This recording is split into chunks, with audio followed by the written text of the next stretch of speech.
전에 한번 그 두드림 새벽 예배 때 나누었던 예화인데 반응이 좋아서 한 번 더 나누도록 하겠습니다. 제가 참 존경하는 좋아하는 한 목사님의 결혼 스토리입니다. 결혼 스토리.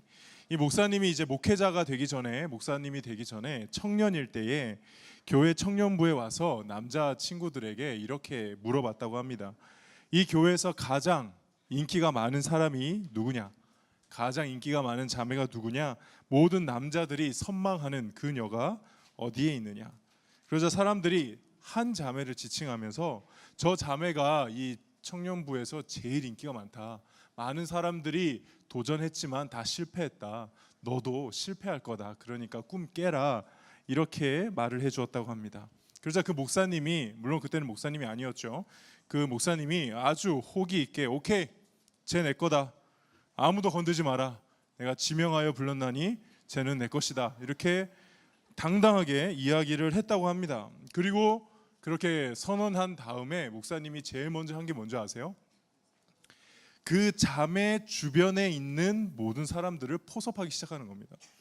그 자매의 친한 친구, 자매의 선배, 자매의 후배한테 밥도 많이 사주고요. 그다음에 뭐 이렇게 친절하게 다 대해주고 한 명 한 명 목사님 편으로 다 만들었대요. 그래서 이 목사님이 고백을 할 때쯤 되었을 때는 이미 그 자매 모든 주변의 사람들이 다 이 목사님을 좋아하고 칭찬하게 만들었다고 합니다. 그래서 그 자매는 당연히 지금 사모님이시겠죠. 그 사모님이 본인은 이 목사님의 고백을 받고 본인이 선택했다고 생각하고 있지만은 목사님을 선택할 수밖에 없도록 목사님 손바닥 안에서 그 사모님이 있었다는 거죠.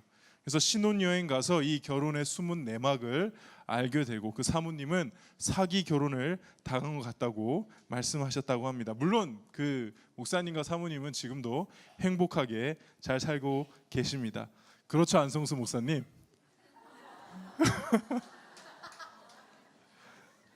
그렇죠. 진짜 나쁜 사람이에요. 그죠? 여기서 제가 말씀드리고 싶은 것은 하나의 결혼 이야기예요. 하나의 결혼 이야기인데 사모님 입장에서의 이야기가 다르고 안성수 도둑 목사님 입장에서 이야기가 다르다는 겁니다.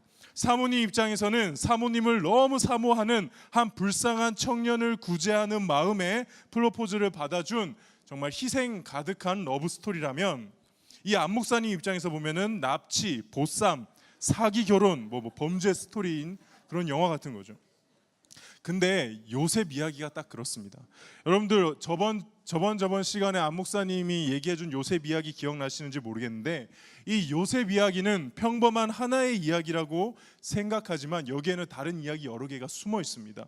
요셉의 입장에서의 이야기가 다르고요, 하나님 입장에서의 이야기가 다르고 형들과 야곱의 입장에서 이야기가 다릅니다. 우리 먼저 요셉의 입장에서 한번 이야기를 살펴봅시다. 요셉의 입장에서 바라보는 이 요셉 이야기는 무엇이냐? 한 신앙인의 고난 극복기입니다. 역전의 인생을 향한 믿음의 삶입니다.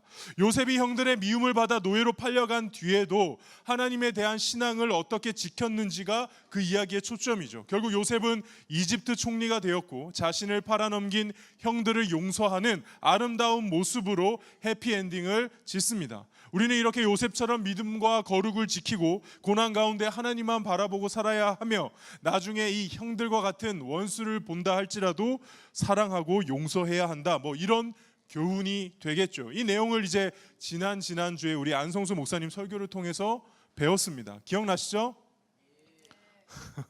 기억이 안 나시면은 밴드에 가서 꼭 한번 다시 들어보세요. 제가 안성수 목사님 설교를 꾸준히 듣고 있는데 이분은 이렇게 보고 듣는 것도 은혜롭지만 이렇게 안 보고 목소리만 들을 때 더 큰 은혜가 있거든요. 다른 의미가 아니라 두 번째 들었을 때 참 한 문장 한 문장이 주옥 같더라고요. 그러니까 꼭 한번 가서 밴드에 가서 다시 우리 안 목사님 설교 들어보세요. 그 이야기가 바로 요셉에 집중했을 때의 이야기입니다. 근데 두 번째 요셉의 이야기를 볼 때는 이제 하나님의 관점에서 요셉의 이야기를 보는 겁니다. 하나님의 관점에서 요셉의 이야기를 보면 어떤 이야기일까요? 그거는 창세기 15장 13절에서 14절을 보면 알 수 있습니다. 우리 한번 화면을 틀어주시죠. 창세기 15장 13절 14절 우리 함께 읽어보겠습니다. 시작. 여호와께서 아브라함에게 이르시되 너는 반드시 알라 내 자손이 이방에서 객이 되어 그들을 섬기겠고 그들은 400년 동안 내 자손을 괴롭히리니 그들이 섬기는 나라를 내가 징벌할지며 그 후에 내 자손이 큰 재물을 이끌고 나오리라. 하나님의 관점에서 보는 요셉의 이야기는 뭐냐? 하나님께서 아브라함에게 하셨던 약속을 지키는 일에 요셉을 사용하신 이야기입니다. 지금 방금 읽었던 말씀 그 내용이 무슨 이야기냐? 하나님이 그러니까 요셉의 증조 할아버지고 야곱의 할아버지인 아브라함에게 찾아오셔서 이렇게 말씀하신 적이 있습니다. 야, 너의 자손이 나중에 다른 나라에 가서 살게 될 거야. 거기서 한 400년 살 거거든. 안타깝지만 그 나라에서 괴롭힘을 당하고 고생을 좀 할 거야. 그러면 내가 그 나라를 벌을 내리고 나중에 그 나라에서 너의 백성들을 큰 재물을 가지고 나오게 할 거야. 자, 우리는 이 답을 알고 있죠. 그 나라가 무슨 나라입니까? 그렇죠. 애굽, 이집트예요. 이집트의 나라죠. 그 이집트인 것을 오늘 본문에서 알게 되는 겁니다. 오늘 본문 창세기 46장 3절에서 4절 보시죠.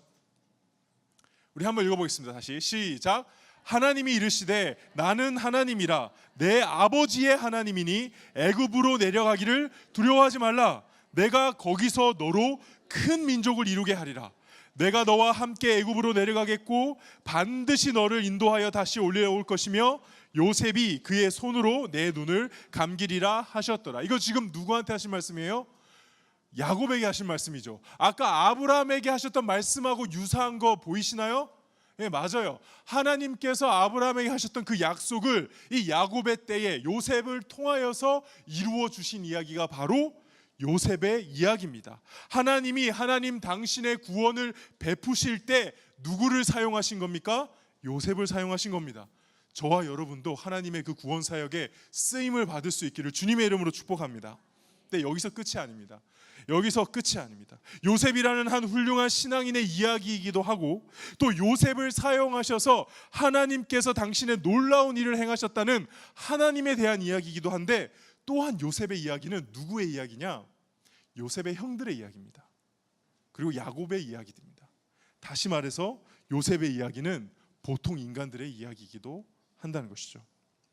전에 제가 설교를 통해서 성경이 지속적으로 강조하고 있다는 내용을 제가 말씀드린 적이 있습니다. 혹시 그게 뭔지 기억나시나요? 인간은 죄인이다. 인간은 구원받을 자격이 있다 없다? 없다. 능력이 있다 없다?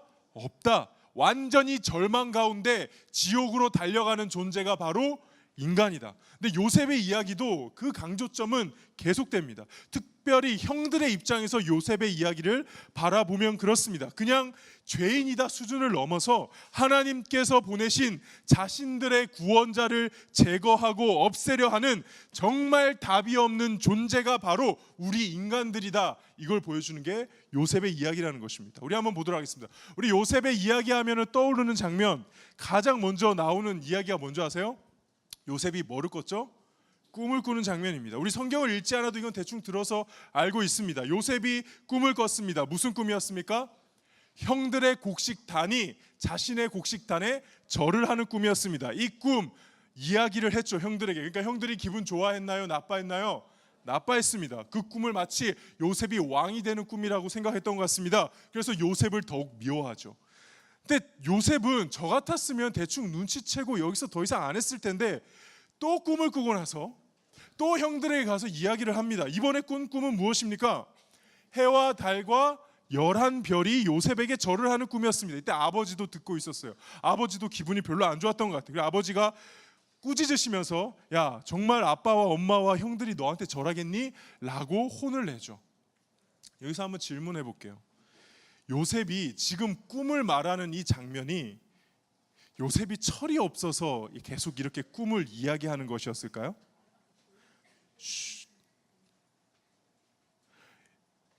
요셉이 눈치가 없고 생각이 없는 어린 아이라서 꿈을 꾸고 나가지고 신나서 형들이 미워하는 것도 모르고 바보같이 형 나 꿈 꿨어요 이렇게 얘기하고 있는 장면일까요?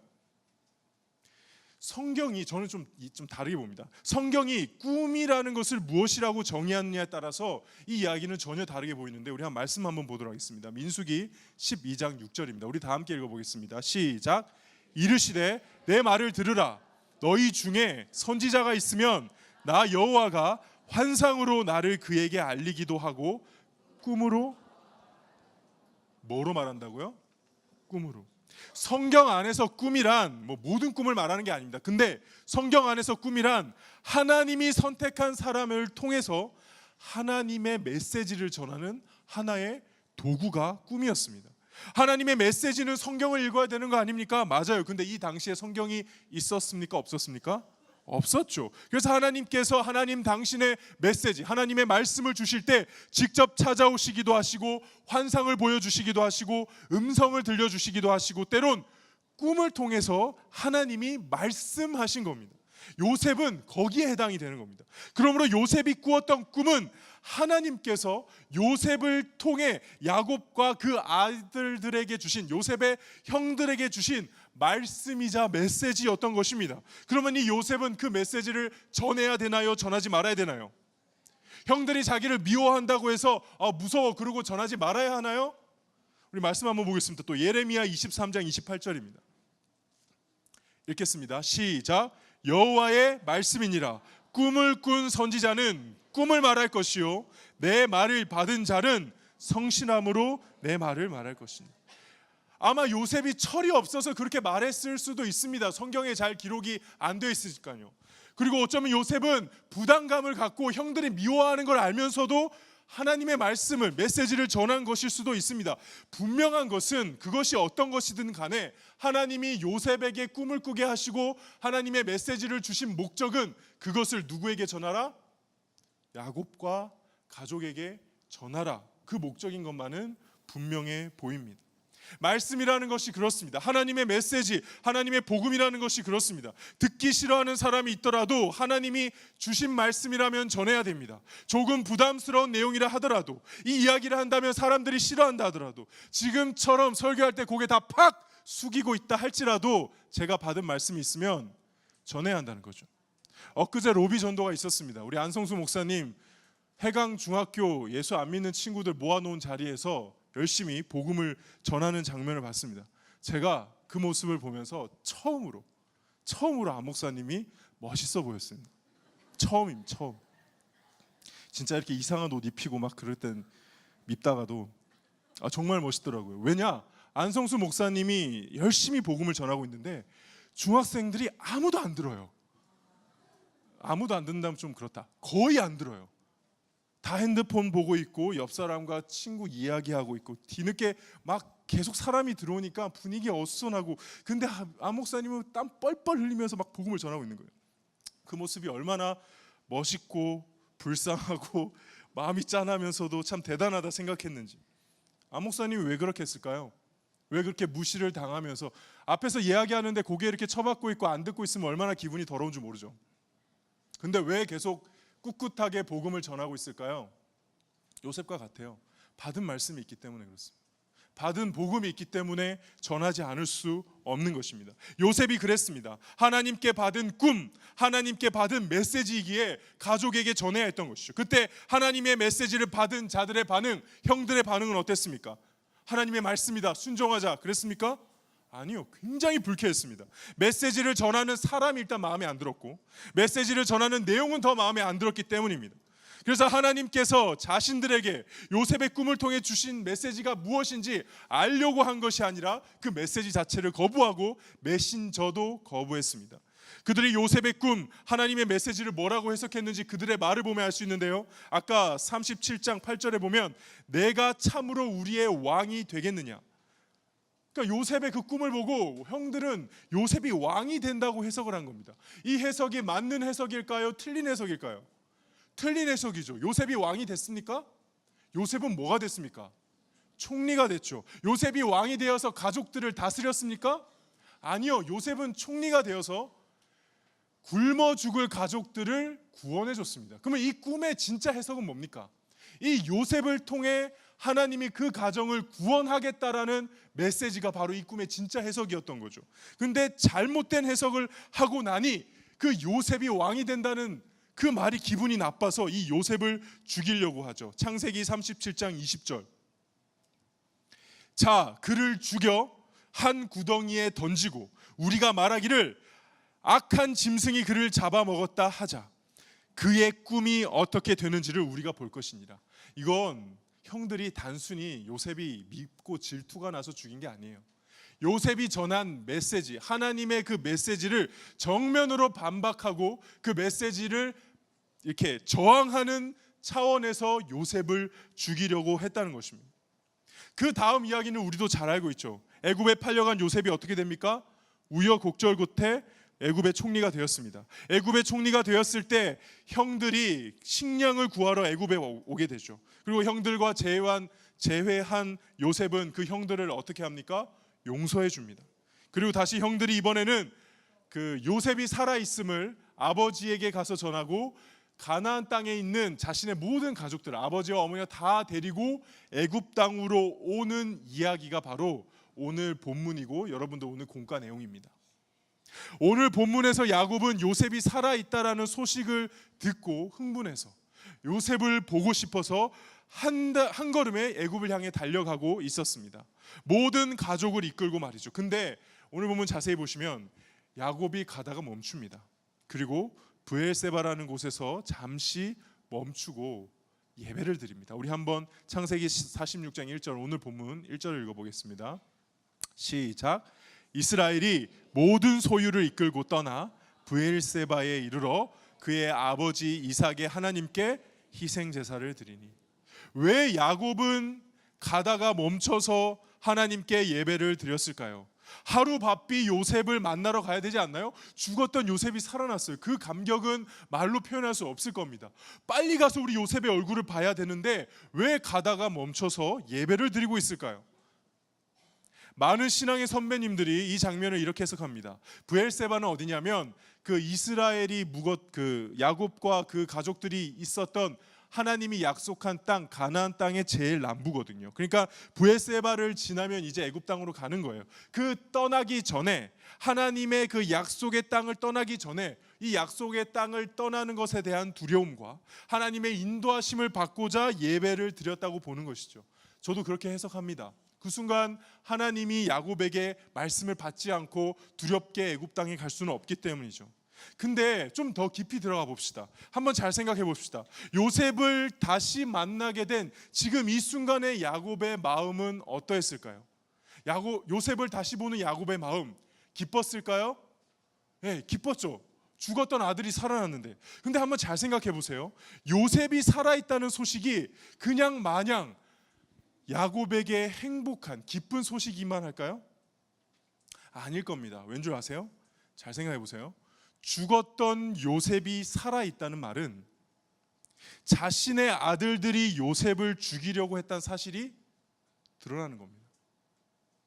죽었던 요셉이 살아있다는 것은 자신의 아들들, 요셉의 형들이 요셉을 이스마엘 상인에게 팔았다는 사실이 폭로가 된 겁니다. 죽었던 요셉이 살아있다는 것은 자신의 아들들이 요셉의 옷에 짐승의 피를 묻혀 자기를 속였다는 사실을 그제서야 알게 됐다는 것입니다. 자신의 아들들이 요셉의 형들이 그렇게 파렴치한 짓을 저질러 놓은 것을 이제 알았는데 그 요셉에게 형들과 자신이 구원받기 위해 애굽으로 가야 한다는 것이 지금 이 야곱이 겪어야 됐던 그 감정의 복잡함이라는 것입니다. 야곱의 마음이 참담하지 않았을까요? 그냥 마냥 기쁜 마음으로 우리 죽었던 아들이 살았대 그러고 지금 갈 수 있을까요? 아까 제가 요셉의 세 번째 이야기가 뭐라고 했습니까? 형들의 이야기, 야곱의 이야기, 다시 말해 죄인들의 이야기입니다. 그냥 죄인들이 아니라고 했습니다. 자신의 구원자를 죽이려고 제거하려고 했던 정말 최악의 죄인들입니다. 근데 기가 막힌 것은 이렇게 배은망덕한 죄인들을 사실 어떻게 해야 정당한 것입니까?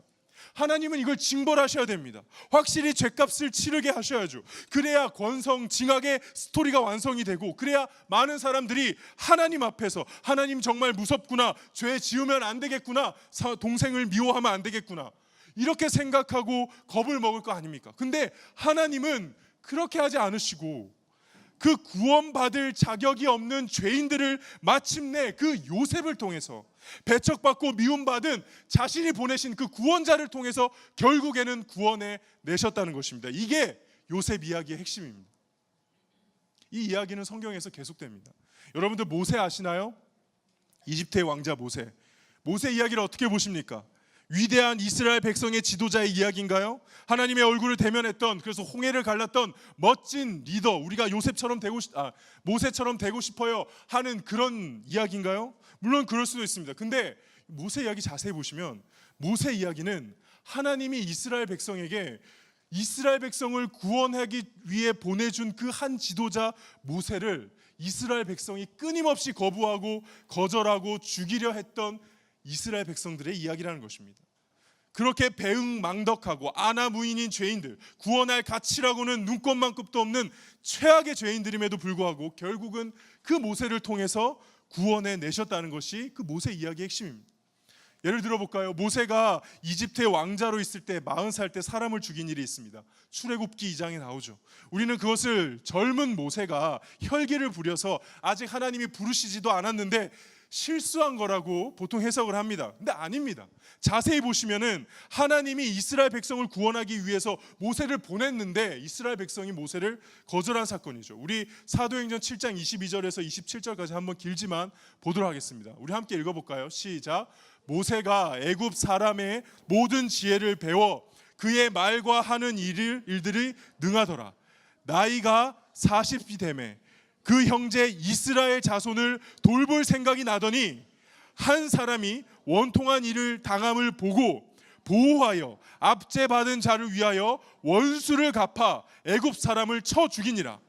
그는 그의 형제들이 하나님께서 자기의 손을 통하여 구원해 주시는 것을 깨달으리라고 생각하였으나 그들이 깨닫지 못하였더라. 이튿날 이스라엘 사람끼리 싸울 때에 모세가 와서 화해시키려 하여 이르되 너희는 형제인데 어찌 서로 해치느냐 하니 27절 중요합니다. 그 동물을 해치는 사람이 모세를 밀어뜨려 이르되 누가 너를 관리와 재판장으로 우리 위에 세웠느냐. 이스라엘 백성들이 모세를 하나님이 보내신 구원자로 인정하지 않고 거절하는 이야기죠. 이 이야기의 절정은 어디입니까? 우리가 잘 아는 이야기죠. 예수 그리스도의 이야기입니다. 예수 그리스도의 이야기는 무엇인가요? 하나님이 죄인인 인간을 구원하기 위해서 이 땅에 오셨는데 그 죄인인 인간들이 구원하고자 한 그 인간들이 예수님을 십자가에 못 박아 죽인 이야기가 예수님의 이야기 아닙니까? 그렇게 구원할 가치도 자격도 없는 죄인들을 결국엔 예수님이 구원하신다는 이야기가 예수님의 이야기 아닙니까? 이것이 우리가 받은 구원의 실체인 것입니다. 평범하고 선량한 한 사람이 기독교라는 종교를 선택해서 천국 가게 되는 것이 복음이 아닙니다. 굳이 교회 나오지 않아도 잘 살 수 있는데 그래도 하나님이 살아계시다고 하니 믿어주는 게 복음이 아닙니다. 나 정도면 그래도 괜찮은 편이니까 나는 교회 나올 자격이 있다고 생각하며 이 자리에 앉아 있는 것 또한 복음이 아닙니다. 우리가 받은 복음의 실체, 구원의 실체는 죄인들은 끊임없이 하나님께 저항하고 하나님을 거부하고 하나님을 모욕하며 스스로 구원받을 자격이 없음을 매 순간 드러내며 살고 있지만 예수님께서는 그래서 그런 모습으로 예수님을 십자가에 못 박혀 죽이기까지 했지만 하나님께서는 그 죄인인 우리를 불쌍히 여겨서 끝까지 예수님으로 우리를 구원하셨다. 이게 바로 저와 여러분이 믿는 복음의 실체라는 것입니다. 그래서 저는 예수를 믿는 사람이라면 가져야 될 가장 큰 덕목은 저는 염치라고 생각합니다. 염치가 있어야죠. 이렇게 구원받았으면 염치가 있어야죠. 이런 주제의 구원을 받았으면 염치가 있어야죠. 지금 우리가 그렇게 욕하고 비난하는 죄인들과 사실 조금도 다를 바 없는 주제에 구원받았으면 염치가 있어야죠. 가끔 기독교인들이 세상의 죄인들을 향해 적대감을 내는 모습을 보면 섬뜩합니다. 마치 자신은 전혀 그런 죄인이 아닌 것처럼 정죄하는 모습을 보면 입을 다물지 못하겠습니다.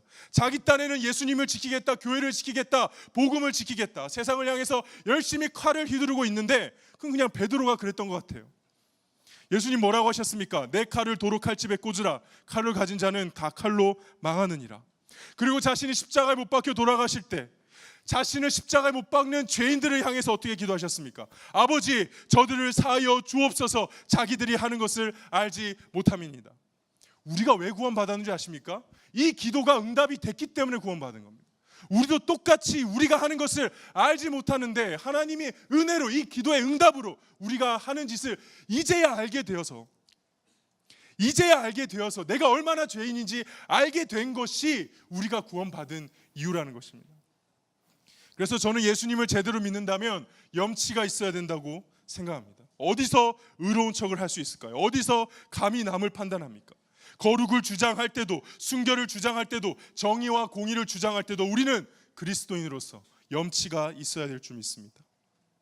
오늘 말씀을 정리하겠습니다. 오늘 야곱이 애굽에 내려가는 그 장면이 저는 이 자신이 받은 구원이 어떤 것인지를 깨닫고 염치를 아는 장면이라고 생각합니다. 도저히 요셉이 베푸는 구원을 받을 자격이 없는 존재라는 것을 깨닫고 그 앞에서 망설이고 부끄럽고 참담했던 야곱의 모습이 염치 있는 모습이라고 생각합니다. 근데 그 야곱에게 하나님이 뭐라고 말씀하셨습니까? 오늘 설교 제목입니다. 뭐라고 말씀하셨죠? 애굽에 내려가기를 두려워하지 말라. 이 말씀이 그냥 애굽에 가면 돼라는 말씀으로 들리십니까? 아닙니다. 도저히 나 자신은 구원받을 자격이 없다고 생각하고 애굽 가기를 망설이는 야곱과 하나님이 베푸시는 구원을 망설이는 모든 죄인들에게 하나님이 따뜻하게 구원으로 초청하시는 장면, 그 말씀이 바로 애굽으로 내려가기를 두려워하지 말라인 것입니다.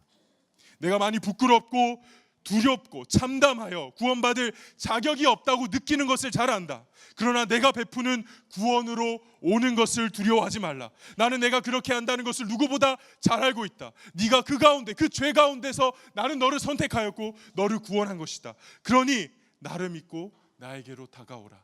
애굽으로 내려가기를 두려워하지 말라.